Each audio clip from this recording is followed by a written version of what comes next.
ಲೇ ತಮ್ಮ, central government ನೌಕರಿ ಹಿಡಿಬೇಕಂತಂದ್ರ ಟೈಮ್ ವೇಸ್ಟ್ ಮಾಡ್ರೆ ನಡೆಯಂಗಿಲ್ಲ.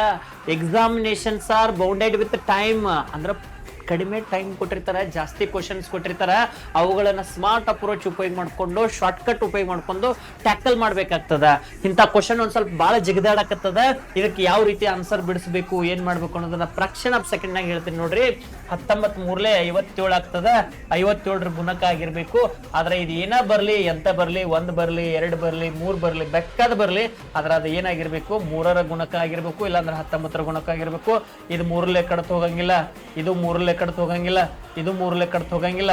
ಆದ್ರೆ ಇದು 3 ಕಡ್ತ ಹೋಗ್ತೈತಿ. ಆಪ್ಷನ್ D4 ಹೆಂಗ ನೋಡ್ರಿ, 2 2 4 4 6 10 ಅಂದ್ರ 3 ಕಡ್ತ ಹೋಗಂಗಿಲ್ಲ. ಯಾಕಂದ್ರ 3ರ ವಿಭಾಜ್ಯತೆ ನಿಯಮ ಏನ್ ಹೇಳ್ತದ, ಎಲ್ಲಾ ಸಂಖ್ಯೆಗಳ ಮೊತ್ತ 3ರಿಂದ ಭಾಗ ಹೋದ್ರ ಆ ಸಂಖ್ಯೆ ಭಾಗ ಹೋಗ್ತದ ಅಂತ ಹೇಳ್ತಾರ. ಹಾಗಾಗಿ ಇದು ಮೊತ್ತ ಏನಾಗ್ತದ, 9 9 2 11 11 3ರ ಮಗ್ಯಾಗ ಹೋಗಂಗಿಲ್ಲ. ಅದನ್ನ ಬಿಡುನು. 4 1 5 5 2 7 7 3ರ ಮಗ್ಯಾಗಿಲ್ಲ, ಅದಕ್ಕೆ ಬಿಡುನು. 2 2 4 4 8 12 12 3ರ ಮಗ್ಯಾಗ ಐತಿ. 3 ಕಡ್ತ ಹೋಗ್ತೈತಿ. ಅಂದ್ರೆ ಇದು 3 ಕಡ್ತ ಹೋಗ್ತೈತಿ. ಆನ್ಸರ್ ಯಾವ್ದಾಗ್ತದ, D4 ಆಗ್ತದ.